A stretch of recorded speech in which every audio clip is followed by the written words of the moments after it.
Today, I'm going to introduce you to a chilling mystery horror movie released in 2018 called The Possession of Hannah Grace. Spoilers ahead. Watch out and take care. Inside an abandoned church, a girl is restrained on a bed. There are 3 men with her, 2 are priests, and 1 is her father. The older priest is performing an exorcism on the girl, Hannah. He comes closer to see if she's still breathing, and she awakens, the demon controlling her body. The other priest sprays her with holy water as the older one continues with the exorcism. The girl convulses, and her father comes closer, begging her to fight. The demon pretends it's the girl for a moment, changing its eyes to her eye color, but laughs as it tricks the father. It also takes control of the older priest and flings him across the room, killing him. Then, it starts suffocating the younger priest. Seeing what's happening, the father takes a pillow and kills the girl, releasing the other priest from the demon's hold. The girl's fingers move. 3 months later, Megan walks into a hospital for a job interview and is immediately joined by Lisa. They can be seen drinking coffee as Lisa tells Megan that she will be there to help. Next, Megan walks to the facility with Dr. Lewis, who's explaining her new job to her. He asks her about her issues at her previous job as a cop, but she says she's much better now and can handle the job. They enter an elevator, and the doctor says that after a while, people get creeped out by the job, their imaginations running wild. She doesn't think that will happen to her. As they go deeper inside the basement area, he tells her that the night shift can only get in and out of the facility by swiping their security card. He keeps showing her around the facility and takes her to the intake bay, telling her she can always stay on the premises while on duty. After the intake bay, she is to take the bodies to the receiving room, take pictures, and scan their fingerprints. They finally enter the facility's freezers, and he welcomes her to the team. The next night, Megan walks into the dark hospital and talks to security in the reception area. One of the guards introduces himself as Dave and welcomes her to the night shift. Megan goes down to the resting home. Later, she's seen working on the computer when the lights go out. She turns them back on when a body arrives at the intake bay. She and an ambulance worker transfer the body to the receiving area as they talk. Next, she's capturing body images, then scanning its fingerprints. She puts the body in the freezer, but Dave jumps out and scares her. He follows her around, apologizing.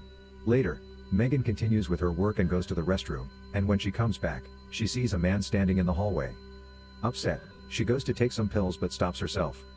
Next, she's seen in a meeting, sitting next to Lisa, telling the group about the man she saw previously.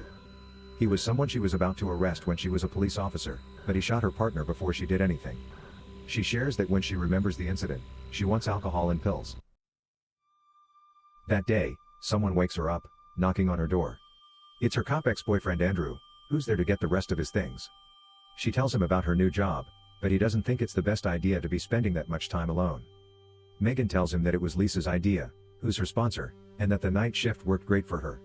The next night, she's at work, and the alarm for the intake bay comes on. Megan goes to check, but there's no one there at first. Suddenly a homeless guy jumps out at her, asking her to let him in. She doesn't do it and calls security to inform them about the man when an actual body is ready at the intake bay.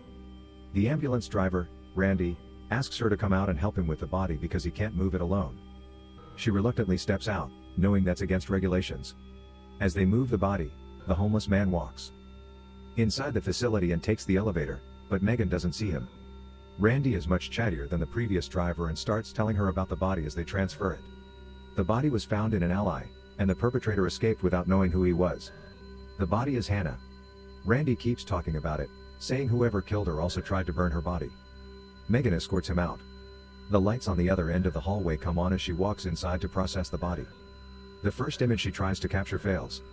She tries again with no result. Megan moves the camera and tries to take another photo when she hurts herself. She decides to move on to the fingerprints. She takes them and starts scanning them, and when the computer fails too.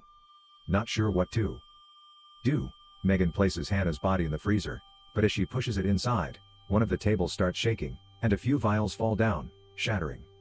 She goes to pick them up and cuts her hand. Returning to push the body fully inside the freezer, a drop of her blood falls on it. Still, she dresses her wound in the freezer room, and suddenly, the freezer door opens. She checks and closes it. Next, she goes to her computer and uses Andrew's password to check on Hannah's case.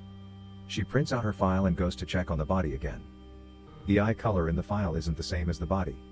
Suddenly, one fly appears on the body, and a whole swarm frightens Megan. She takes another look, but the flies aren't there anymore. Megan puts Hannah back inside and returns to her computer.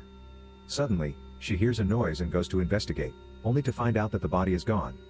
She steps outside and sees someone dragging the body away, so she follows. Suddenly, the homeless man attacks her, but she fights him off, and when she goes to grab his knife, he's gone. Leaving the body in the hallway, she calls security and tells them to call the police. Megan runs back to the hallway, but the body isn't there. She enters the burning room and finds the man preparing to burn the body, so she tries reasoning with him. Suddenly security runs in and tackles him, but as they're taking him away, it's clear that it's Hannah's father. He tells Megan to destroy the body, saying she's not dead. Later, he's arrested, and Megan puts away the body when she hears something. She closes the freezer, regardless, and walks away, but the doors open again.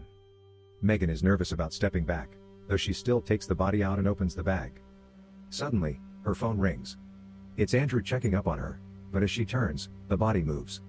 Megan takes a closer look at it, and it exhales. She wraps it up in a panic and leaves the room when Lisa shows up at the door.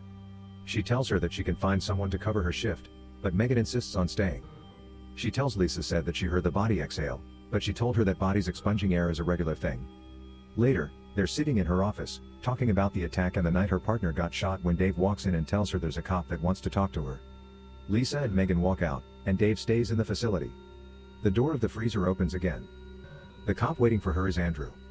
He asks her how she is but then asks about a bottle of pills missing from his stuff. She gets angry with him, but before he leaves asks him to help her with something. Megan goes back down to the resting home and grabs Hannah's fingerprints. She gives them to Andrew, says that there's something odd about it, and asks him to check it out. Dave plays around in the facility while he waits, but he hears something strange and walks into the freezer room. Something is moving inside the freezer, so he opens the door and looks inside when a hand grabs and pushes him out. It controls his body like it did the priest and drags him back into the freezer. Megan comes back to the facility and goes to the restroom.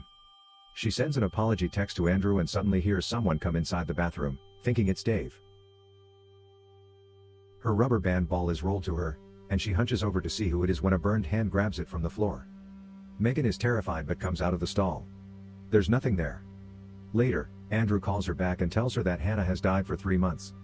Megan searches for Hannah online and finds an article about her, saying a demon possessed her.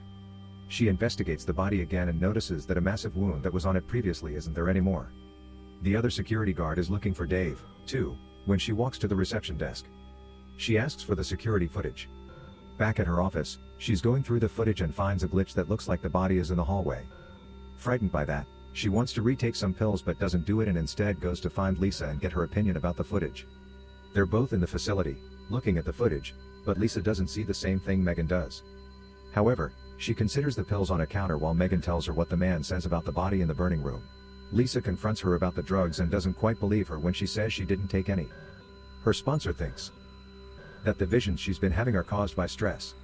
Lisa leaves the facility and goes to light a cigarette in a stairwell. She hears some noise upstairs and runs up toward them, thinking it's Dave. As she reaches a corner and sees Dave in the shadows, the body jumps out of the darkness and starts chasing after her. Lisa goes to the roof, but it follows her there and slowly kills her.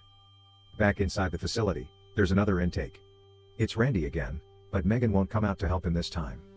She tells him what has happened and takes him inside to ask about the wound on the body. He says that he saw it, too, as well as her arm, which was burned when it arrived. Megan tells him that it looks like the body is healing itself. Megan is left alone again and calls Andrew to tell him she kept his pills because she was anxious. She wanted to be honest with him. Before she hangs up, the body is seen crawling behind her, but she doesn't see it. It is in the elevator, fixing itself. Randy is driving out of the hospital parking when he suddenly hits something. He goes out to check what it is, but his phone rings, and as he answers, he hears a strange noise behind him. He investigates what it is and looks through the back of the ambulance. The body is crawling behind him. He turns around, and it's there. He runs, but it pins him between 2 ambulances and is coming to get him too. It crawls up to him and kills him. Simultaneously, Megan is checking the footage from a few moments before and sees the same glitch in the elevator first, then the body crawling inside. She runs out, thinking Randy's in danger. Even though she's not supposed to, she enters the parking lot and finds him dead. Andrew calls her, telling her the man from the burning room escaped. Suddenly, he appears behind her and grabs her, taking her hostage. He tells her to get the body out of the freezer. When he opens the bag, his body changes again. He says that she heals herself by killing people. The man asks why it hasn't killed her too. Megan says she believes him, So he starts telling her about Hannah, that the demon inside her doesn't want to leave, and that the blue eye is its mark. He explains that he killed her during the last exorcism to save the lives of others, but when they went to bury the body, it wasn't there anymore. It killed 4 people in the funeral home. They go to the burning room, and he tells Megan that the only way to destroy the demon is to burn the body. As she looks at the fire, the devil incapacitates Hannah's father and goes after her next, but the man attacks it and saves Megan, only to end up burning himself. She runs, and the body crawls after her. Meanwhile, Andrew arrives at the hospital and finds her phone and Randy's body. Megan keeps running away from the walking body, but it keeps catching up. It crawls up to her as Andrew enters the facility. He looks for Megan inside, but the body drags her inside the freezer, where she sees the rest of the bodies. Andrew runs into the other security guard, who tells him everything is in the hospital. They hear Megan's noise in the freezer room and go toward it, finding Megan on the floor. The guard sees the body and runs away, but it eventually catches up to him and kills him. The body heals its last wound and goes after Andrew when Megan suddenly finds the courage to shoot at it. She keeps shooting and finally incapacitates the demon long enough to get her ex out of the facility. She tells him to get help and returns to pick up the body and take it to the burning room. It wakes up again and struggles with her as it gets burned, but Megan eventually manages to burn it. The police find her sitting on the floor, playing with a rubber band ball. In the film's final image, Megan looks at herself in the mirror. One of her eyes is covered by her hair. A fly appears out of nowhere, and she squishes it in the mirror.